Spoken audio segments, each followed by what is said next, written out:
Selamat sore Bapak Ibu, berjumpa kembali bersama saya Jessica dan saya Yohanes pada acara Leader Club. Pada sore ini kita akan berbincang-bincang dengan dua narasumber yang sangat berkompeten, yaitu Bapak Abel Gaspers dan Ibu Zelida Siregar yang memiliki kompeten dalam bidang pendidikan, dan mereka juga adalah praktisi dalam bidang pendidikan. Nah, pada saat ini kita akan membahas seorang tokoh pendidikan. Tapi sebelumnya, siapakah tokoh pendidikan yang akan kita diskusikan pada sore hari ini? Marilah kita saksikan video berikut ini. Halo semua, hari ini kelompok kami akan menganalisis seorang pemimpin yang mungkin sudah tidak asing lagi dan cukup terkenal di ranah pendidikan. Beliau adalah Nadiem Makarim. Sebelum kita menganalisis dan melihat tipe kepemimpinannya berdasarkan trait, behavior, dan contingency, mari kita lihat latar belakang Nadiem Makarim. Nadiem Makarim lahir di Singapura pada 4 Juli 1984.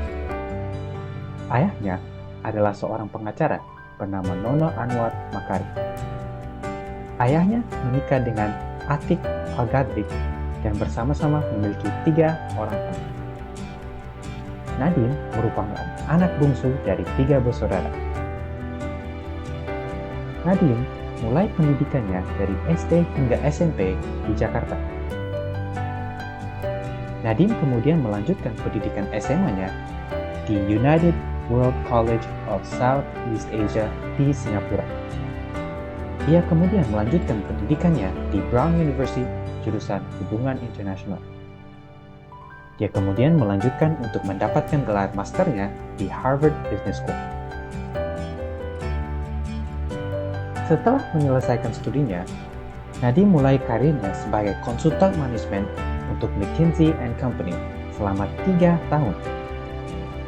Kemudian, pada tahun 2011, Nadiem menjadi co-founder Zalora Indonesia, sebuah toko fashion online.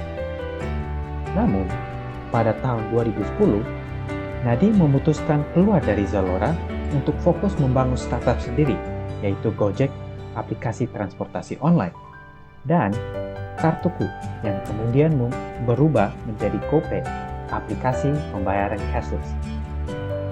Kemudian, pada Oktober 2019, Presiden Jokowi menugaskan sebagai Menteri Kependidikan dan Kebudayaan.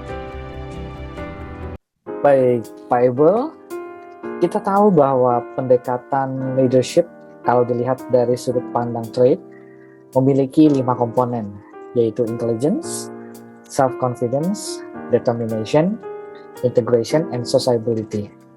Nah, menurut Pak Abel, bagaimana Bapak bisa melihat leadership Bapak Nadiem Makarim dengan pendekatan trait ini? Silakan. Ya, terima kasih Pak Yohanes. Ya, kalau dari saya kalau kita melihat sosok Pak Nadiem, beliau adalah seseorang yang cukup pintar dan memiliki pengetahuan yang tinggi. Kita bisa lihat jenjang pendidikan yang dia sudah tempuh dari Brown University dan Harvard Business School. Nah, selain itu, kita juga bisa lihat ketika Pak Nadiem memutuskan untuk meninggalkan Zalora, dia menunjukkan self-confidence dan determination cukup tinggi dalam memulai startup Gojek yang sampai sekarang kita pakai sehari-hari ini. Nah, kita juga bisa lihat dari segi integritas ya. Dia juga memiliki visi yang jelas jika dia mau menghapus UN untuk perubahan pendidikan. Dan juga Pak Nadiem belum pernah ada kasus korupsi.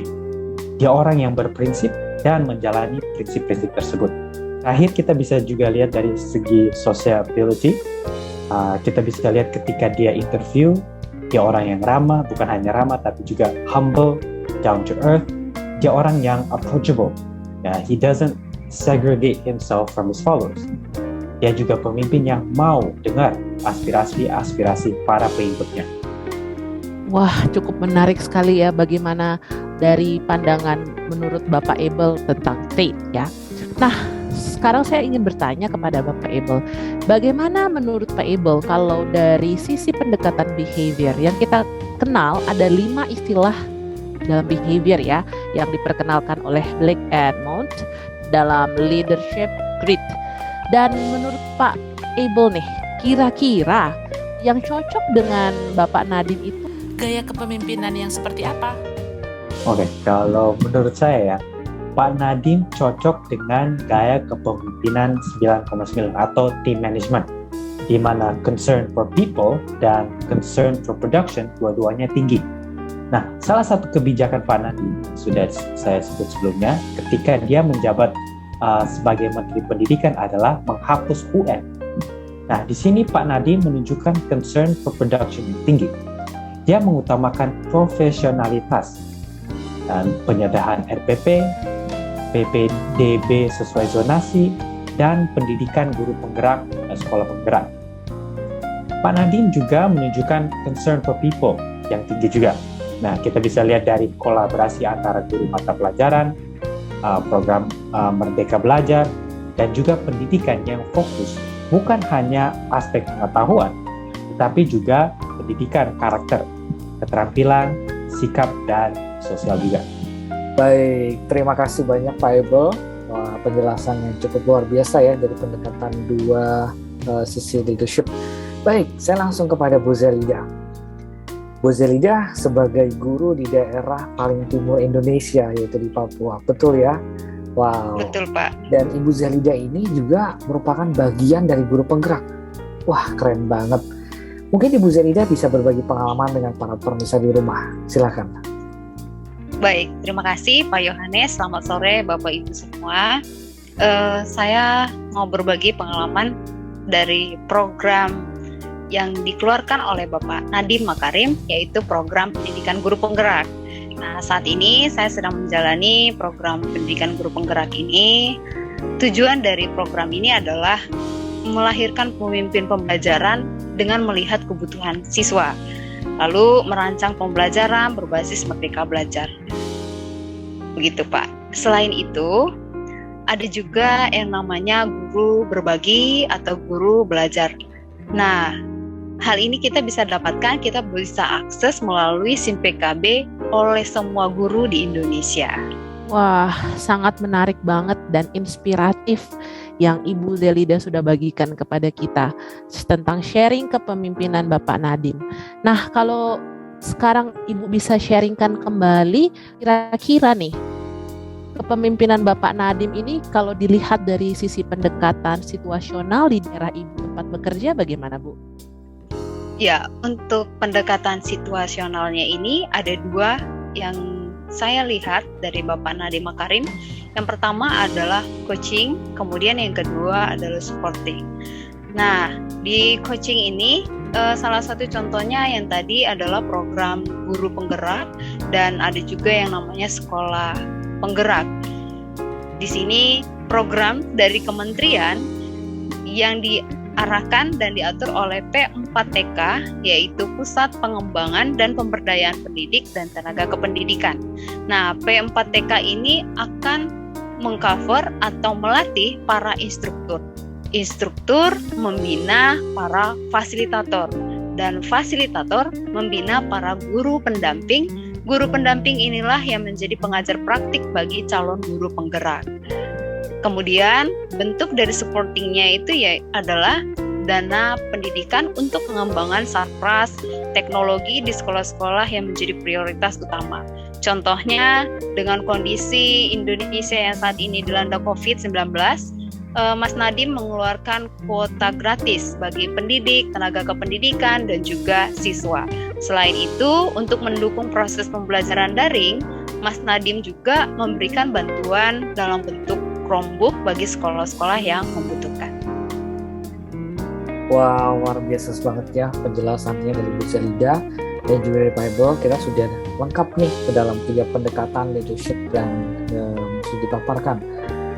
Jadi menurut Bu Zelida, leadership Bapak Nadiem Makarim apakah bisa dibilang efektif berhasil atau bagaimana ya, Bu? Oke, jika dilihat dari fakta dan juga pergerakannya Bapak Nadiem, beliau salah satu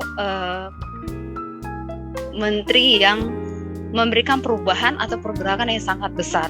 Nah, salah satunya adalah meniadakan ujian nasional, digantikan dengan bentuk asesmen. Asesmen ini dilaksanakan pada jenjang SD, SMP, dan juga SMA. Di SD dilakukan pada anak kelas 5, SMP pada anak kelas 8, dan SMA pada anak kelas 11. Kemudian yang berikutnya adalah mengembangkan pembelajaran Merdeka Belajar yang disesuaikan dengan RPP diferensiasi dan juga penyederhanaan RPP tersebut.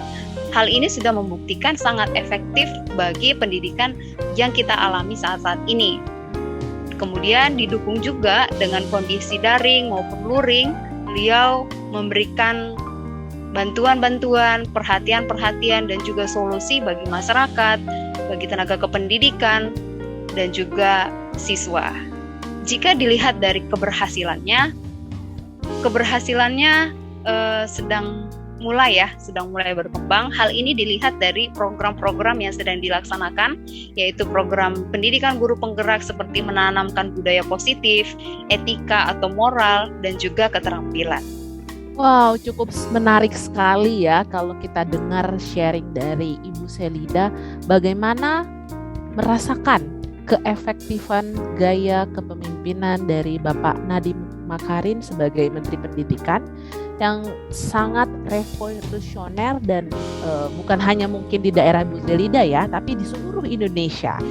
Baiklah, terima kasih banyak untuk kesediaan dua narasumber kita pada sore hari ini, yaitu Bapak Abel dan juga Ibu Zelida sudah dapat hadir di tengah-tengah acara kami ini dan menjelaskan tentang leadership dari Bapak Nadiem Makarim dan juga bisa berbagi pengalaman ya yang Ibu Bapak rasakan. Wow, juga tidak heran Bu Jessica mengapa Bapak Nadiem Makarim bisa masuk ke dalam jajaran 100 pemimpin yang berpengaruh di dunia menurut majalah Time.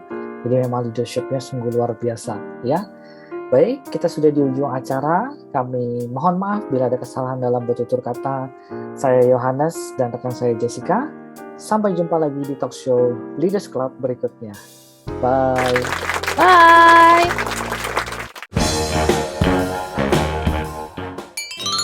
Gaya kepemimpinan Nadiem Makarim merupakan pemimpin transformasional dikarenakan kemampuannya dalam mengubah pengikutnya untuk mengejar tujuan organisasi daripada kepentingan diri sendiri. 4 perilaku utama kepemimpinan beliau yakni motivasi inspirasional, pengaruh ideal, pertimbangan individual, dan stimulasi intelektual. Hal ini dapat dilihat dari yang pertama, berani mengambil resiko dan keputusan dengan cepat, namun tetap memperhatikan kebutuhan bawahannya ataupun lingkungan sekitar. Yang kedua, memberikan inovasi baru guna meningkatkan kualitas pendidikan, produk, dan kompetensi. Yang ketiga, memberikan pengaruh kepada bawahannya untuk mewujudkan praktik baik, seperti program latihan dari kendala atau masalah yang dialami di lapangan. Yang keempat, menetapkan peraturan yang mengarahkan bawahannya mencapai tujuan yang telah ditetapkan, contohnya program sekolah penggerak, guru penggerak. Hal ini untuk mengoptimalkan kinerja guru secara nasional dalam pemerataan pendidikan dan bergerak maju dengan cepat. Sosok Bapak Nadiem merupakan pribadi yang baru bersinar di masyarakat Indonesia. Sosok pribadi beliau adalah humble, di mana bisa menyesuaikan dengan lingkungan di mana dia berada, dan pada masa mudanya beliau bisa menunjukkan integritas yang luar biasa. Teladan yang ditunjukkan beliau pada perkataan dan perbuatan. Satu pribadi yang revolusioner mencabut dan menanam akar sistem pendidikan yang baru di Indonesia dan membuat terobosan-terobosan dalam dunia pendidikan. Beliau seorang visioner sehingga tidak takut akan perubahan yang terjadi, membawa tim dan masyarakat Indonesia kepada tujuan yang sama. Beliau tidak serta-merta mendrive, tetapi juga mensupport hal-hal yang diperlukan agar tujuan itu bisa tercapai. Hal yang saya dapat adalah perubahan bukanlah satu perubahan sampai timbul suatu perubahan. beliau mampu memaksimalkan kepemimpinannya pada musim yang tepat, terutama pada pandemi COVID-19. Nadiem Makarim adalah seorang pemimpin yang telah membuat banyak perubahan di Indonesia. Hal ini terlihat dari inovasi-inovasi briliannya yang telah membantu banyak orang. Tentu saja, inovasi-inovasi ini tidak akan membantu jika dia tidak mendengarkan terlebih dahulu dan memberi ruang bagi orang untuk menyampaikan aspirasi. Dari Nadiem, kita dapat belajar bahwa sebagai pemimpin, sangat penting untuk mendengarkan aspirasi para pengikut. Dan sebagai yang dipimpin, penting bagi kita untuk menjadi proaktif dalam menyampaikan aspirasi kita dan tidak pasif. Dengan begitu, pencapaian tujuan sebagai organisasi akan lebih optimal. Bapak Nadiem Makarim adalah seorang tokoh yang memperhatikan perkembangan pendidikan di Indonesia. Ia memiliki visi dan misi untuk memajukan dan memeratakan pendidikan Indonesia, serta mempersiapkan pendidikan Indonesia berbasis teknologi 4.0. Hal ini bertujuan untuk menyiapkan generasi Indonesia selanjutnya yang dapat bersaing pada masa globalisasi dunia untuk masa yang akan datang. Bapak Nadiem yang merupakan seorang Menteri Pendidikan, Kebudayaan, Riset dan Teknologi Indonesia memiliki kepemimpinan yang milenial ataupun lebih santai dan tidak kaku. Beliau merupakan seorang yang rendah hati serta dapat menerima kritik dan saran dari atasan, bawahan, orang tua ataupun pihak lainnya. Bapak Nadiem juga memiliki terobosan-terobosan baru dalam mencetuskan ide-ide dalam dunia pendidikan. Hal ini semata-mata untuk memberikan angin segar bagi dunia pendidikan. Saat ini, guru diberikan ruang gerak yang cukup luas untuk memberikan ide, masukan, serta menyalurkan ide kreatifnya dalam mengajar. Salah satu faktanya dalam kepemimpinan Bapak Nadiem, contohnya adalah Merdeka Belajar, penyederhanaan RPP, dan masih banyak lagi terobosan yang beliau lakukan. Dari hal itu kita dapat melihat bahwa pendidikan merupakan sebuah hal yang paling penting untuk perkembangan sebuah bangsa.